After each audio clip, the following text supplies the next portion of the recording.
নমস্কার প্রিয় দর্শক বন্ধুরা, আপনাদের সকলকে কাকদ্বীপ টিভিতে স্বাগত। আমি প্রতাপ। প্রিয় দর্শক বন্ধু, ডিপ্লোম্যাসি কতটা এগোচ্ছে এই বাংলাদেশকে নিয়ে, সারা বিশ্বের কতটা চিন্তিত, বিশ্ব কতটা চিন্তিত, বা প্রতিবেশী দেশ ভারতবর্ষ কি গেম প্ল্যান সাজাচ্ছে, এবং মার্কিন যুক্তরাষ্ট্রের হঠাৎ করে তার যে রাষ্ট্রদূত আসার কথা ডেভিড মিলি, তিনি কেন এলেন না? কারণ আমরা সকলেই জানি আর 12 দিন পরে মার্কিন যুক্তরাষ্ট্রের প্রেসিডেন্ট হিসাবে ডোনাল্ড ট্রাম্প ক্ষমতায় বসবেন। তার আগে এই ডেভিড মিলিকে কিন্তু সরিয়ে নেওয়া হলো।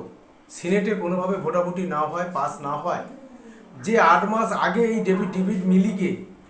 ডেভিড মিলিকে রাষ্ট্রদূত হিসাবে নিয়োগ করা হয়েছিল, তিনি কেন এলেন না? কি ডিপ্লোমেসির পরিবর্তন ঘটলো? মার্কিন নিরাপত্তা সচিব জ্যাক সুলিভান ভারতে এলেন, কি আলোচনা এখানে হলো সেগুলো নিয়ে বিশ্লেষণ করব। আর বর্তমান ভারতের সঙ্গে বাংলাদেশের উত্তেজনাময় সীমান্ত পরিস্থিতি, সেটাও নিয়ে আমরা আলোচনা করব। কি এমন হলো যে রাষ্ট্রদূত ডেভিড মিলিকে না পাঠিয়ে তার পরিবর্তে ট্রাসি জ্যাকবসনকে পাঠানো হচ্ছে? তবে কি ট্রাম্প প্রশাসন তার কাজ শুরু করে দিয়েছে? হ্যাঁ দর্শক বন্ধু, এটাই ঘটতে চলেছে। বাংলাদেশ সম্পর্কে মার্কিন যুক্তরাষ্ট্র দক্ষিণ এশিয়া বিষয়ে তার যে দপ্তর রয়েছে সেটা কিন্তু খুবই ভাবিত। কারণ নির্বাচন সময় ট্রাম্প যেভাবে হিন্দুদের এই উপরে যে অত্যাচার, সেই অত্যাচারের বিরুদ্ধে তিনি কথা বলেছেন, পাশে দাঁড়ানোর কথা বলেছেন, এবং সেই সঙ্গে যাতে এগুলো বন্ধ হয় তার জন্য তিনি কড়া ভাষায় বলেছেন। শেখ হাসিনার পাশেও দাঁড়িয়েছেন। যে হাসিনা কি পদত্যাগ করেছেন? না। কই পদত্যাগপত্র দেখাতে পারবেন? এইরকমও কিছু বিভিন্ন প্রশ্ন ট্রাম্প উঠিয়েছিলেন নিজেই। তাই আগামী 20 জানুয়ারির পর থেকে নিশ্চিত আমরা একটা পরিবর্তন লক্ষ্য করব। বাংলাদেশের যে এখন যে অস্থির রাজনৈতিক পরিস্থিতি, এই পরিস্থিতি কিন্তু আমরা একটা চেঞ্জ কিন্তু দেখতে পারি। কারণ একটা সর্বজনবিদিত সত্য যে ইউনূস সাহেব বাইডেন ঘনিষ্ঠ ছিলেন, সেই কারণে মার্কিন যুক্তরাষ্ট্রের যে বাংলাদেশ বিষয়ক যে বিদেশ নীতি, তার একটা প্রক্রিয়া ছিল বাইডেনের শাসনকালে। কিন্তু ট্রাম্প আসার পরে কতটা পরিবর্তন হয় সেটাই কিন্তু এখন বর্তমানে দেখার, কি ধরনের পরিবর্তন আসতে চলেছে এই শাসন ব্যবস্থায়। কারণ ডেভিড মিলিকে বাদ দিয়ে ট্রাসি জ্যাকবসনকে পাঠানো হচ্ছে। এই ট্রাসি জ্যাকবসনকে, তিনি ইসকনের একজন ভক্ত, এটা আমরা সিক্রেটভাবে জানতে পারছি।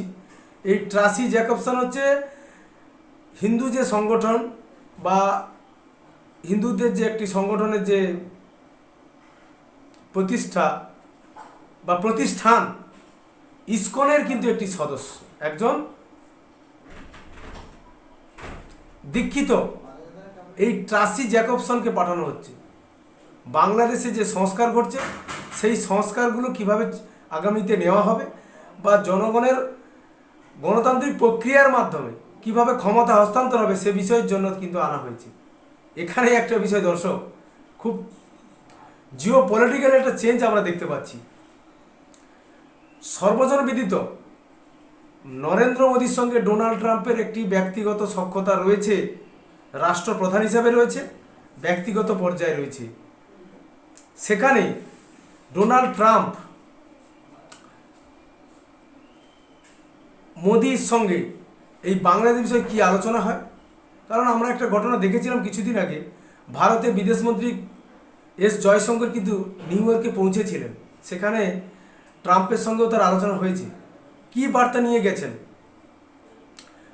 যতই আমরা মনে করার চেষ্টা করি যে এই ডেভিড মিলিকে প্রত্যাহার করে ট্রাসি জ্যাকবসনকে পাঠানো হচ্ছে, এটা একটা স্ট্র্যাটেজির অঙ্গ বলে মনে হচ্ছে।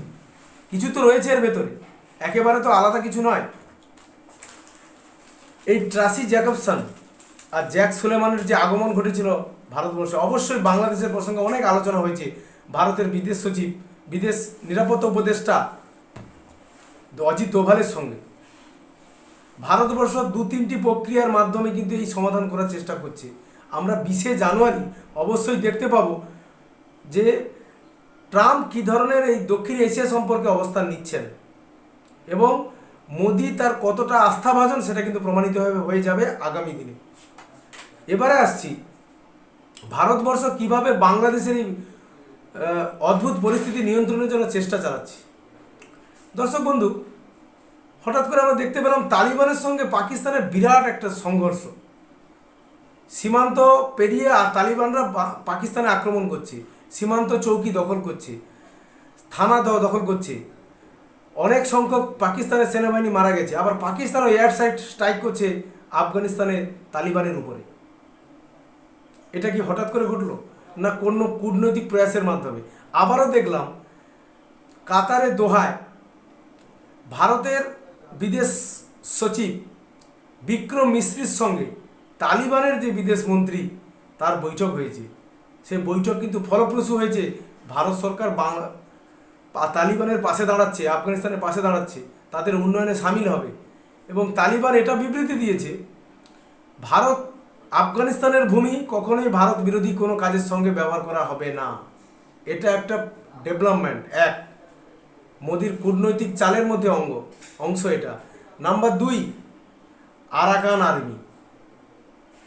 যে আরাকান আর্মি মায়ানমারের রাখাইন প্রদেশের যে রাজ্য রয়েছে 271 কিলোমিটার সীমানা যেটা বাংলাদেশের সঙ্গে ভাগ করে নিচ্ছে, সেই আরাকান আর্মি কিন্তু বাংলাদেশের দিকে এবার চোখ রাঙাচ্ছে। আগামীতে তারা বাংলাদেশ আক্রমণ করলেও করতে পারে, এটা কিন্তু কখনোই আমরা না বলতে পারছি না, সম্ভাবনা নেই এটা বলতে পারবো না। এটাও কিন্তু দর্শক সাধারণ ভাবতে হবে। তো ভারত নাম্বার 2 গেম খেলেছে বাংলাদেশকে চাপে রাখার তাগিদে। না হলে যেহেতু গণতান্ত্রিক সরকার নেই, তাই ভারতবর্ষ ডিপ্লোমেসির মাধ্যমে খুব বেশি আলোচনার মধ্যে যেতে পারছে না। আপনি আমাকে যদি বৈধতা না দেন তবে আপনার সঙ্গে আমার আলোচনা সম্ভব হয় কী করে? বাংলাদেশে যে গভর্নমেন্ট রয়েছে সেই গভর্নমেন্ট বর্তমানে যে সেটা তত্ত্বাবধায়ক অস্থায়ী সরকার সঙ্গে একটি দেশ পৃথিবীর বৃহৎ গণতান্ত্রিক দেশের সঙ্গে আলোচনা কী করে সম্ভব হয় এটাও কিন্তু ভেবে দেখার দরকার আছে। আরাকান আর্মির দিক থেকেও বাংলাদেশকে চাপে রাখা হচ্ছে। নাম্বার 3, মার্কিন যুক্তরাষ্ট্রের সঙ্গে যে সখ্যতা, যে হার্দিক সম্পর্কটাকে রাখা গেছে, সেই রাখার মধ্যে একটা বিষয় স্পষ্ট, ডোনাল্ড ট্রাম্প কিন্তু বড় কিছু অ্যাকশন নিতে চলেছে আগামী দিনে। এই বাংলাদেশে সংখ্যালঘুদের উপরে অবর্ণনীয় অত্যাচার আর আওয়ামী লীগ তাদের বিরুদ্ধেও যদি এই সরকার যেভাবে ব্যবস্থা নিচ্ছে তার বিরুদ্ধেও কিন্তু একটা স্টেপ আগামী দিনে নেওয়া হতে পারে। এটাই কিন্তু দোস্তর। তাই আমাদের সবারই চোখ থাকবে আগামী 20শে জানুয়ারির দিকে, যেখানে ডোনাল্ড ট্রাম্প কি নীতি নেন, তার সরকার কি ধরনের বিদেশ নীতি বাংলাদেশ সম্পর্কে অবলম্বন করেন, সেদিকে কিন্তু আমাদের স্পষ্টতই নজর থাকবে। সেই সঙ্গে ভারতবর্ষ কূটনৈতিক প্রয়াসের মাধ্যমে কিভাবে বাংলাদেশের শান্তি এবং স্থিতিশীলতা এবং গণতান্ত্রিক পরিবেশ ফিরিয়ে আনা যায়, ভারতবর্ষ কিন্তু সেদিকেই কাজ করছে। কারণ যতই বাংলাদেশ ভারতবর্ষকে উস্কানোর চেষ্টা করুক না কেন, যে একটা যুদ্ধ পরিস্থিতি তৈরি করে ইউনূস সাহেব কিন্তু একটা দারুণ চাল খেলছেন। যদি ভারতবর্ষকে কোনোভাবে যুদ্ধের ফাঁদে পা ফেলানো যায়, তিনি কিন্তু ক্ষমতায় থেকে গেলেন, তখন তিনি কি অজুহাত দেবেন? দেশের সঙ্গে যুদ্ধ পরিস্থিতি, তাই এখন নির্বাচন করা যাবে না, গণতান্ত্রিক সরকারের সঙ্গে কোনোভাবে সরকার গঠন করা সম্ভব হবে না বা ভোট করানো সম্ভব হবে না। এই উদ্দেশ্য কিন্তু দেশের দুটি যে প্রধান রাজনৈতিক দল আওয়ামী লীগ এবং বিএনপি বুঝতে পেরেছে। তাই বিএনপির সঙ্গে প্রতিনিয়ত ইউনূস সরকারের দূরত্ব বাড়ছে।